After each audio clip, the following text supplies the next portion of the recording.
Our next topic comes from Exodus chapter 33. Somebody wrote in on our Facebook page asking about two verses in this chapter. In verse 20, the Bible says, and he said, now this is Jehovah speaking to Moses, "Thou canst not see my face, for there shall no man see me and live." This is very clear. God said, you cannot see my face.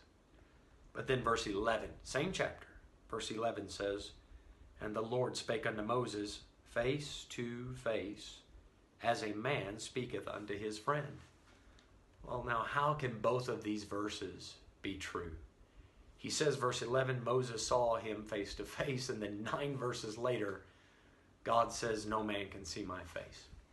Well, right away we can rule out any sort of contradiction because it's the same author writing this within 9 verses. It's not as if he lost his train of thought or he tried to introduce some new doctrine. There's nothing like that. This author, Moses, he's obviously aware of what he's writing, what he's saying, and what happened that day. So I'm not at all concerned about this being a contradiction.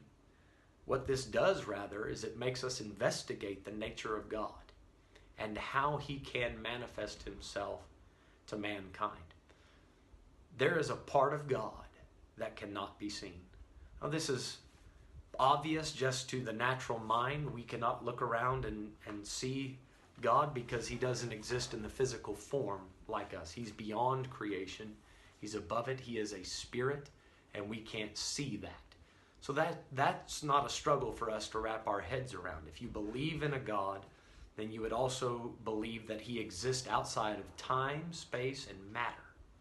So the fact that God cannot be seen, we're fine with that. But how is it that Moses was able to see his face?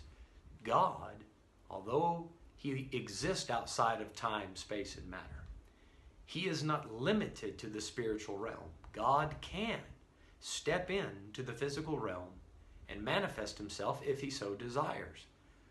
Who are we to limit God and put him in a box and say, okay, God is a spirit, so that's where he's at and he can never introduce himself in a physical fashion? That wouldn't be consistent with the idea of an all-powerful being.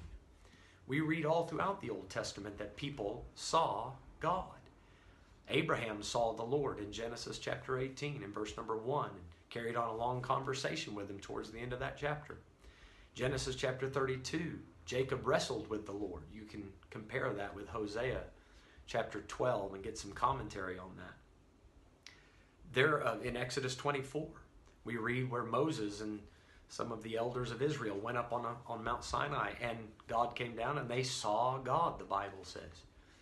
So there are instances where God has manifested himself in some physical way, taken on some physical form. I would assume in all of those occasions I've just mentioned, it's an angelic form that he took on.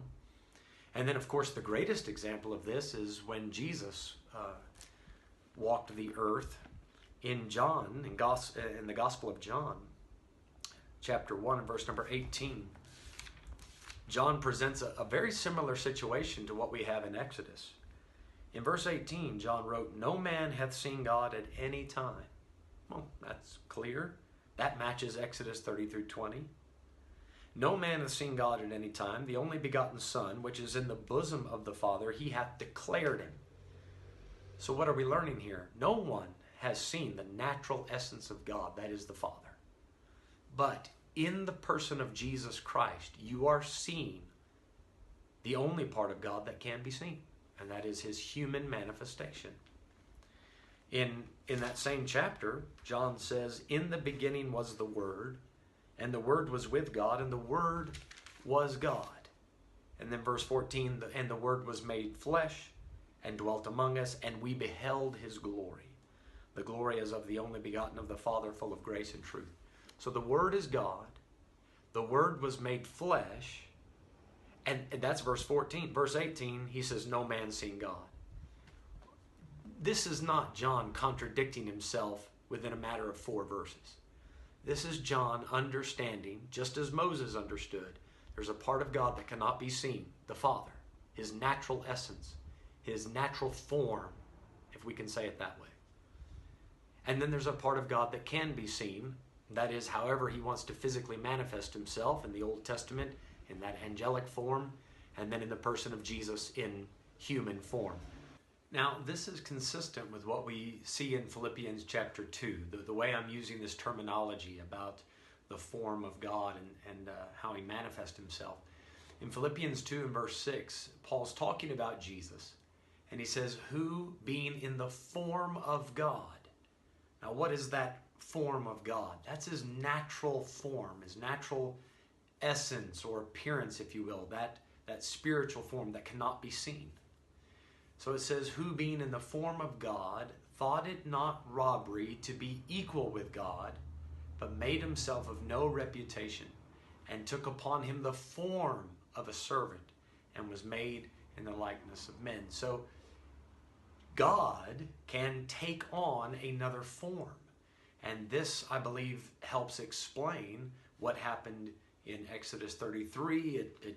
It helps explain what John is talking about in John chapter 1, that there's a part of God that cannot be seen, but if he so desires, he can manifest himself in the Old Testament in an angelic form, and of course in the New Testament in the person of Jesus. So I hope that helps explain what's going on in Exodus chapter 33. If you have any further questions about it, please feel free to leave it in the comment section below. If you have any questions at all, you can find us on our Facebook page, Bible Baptist Church of Potch, or if you're in town, please feel free to swing by for our Sunday services. And I hope you have a great day further.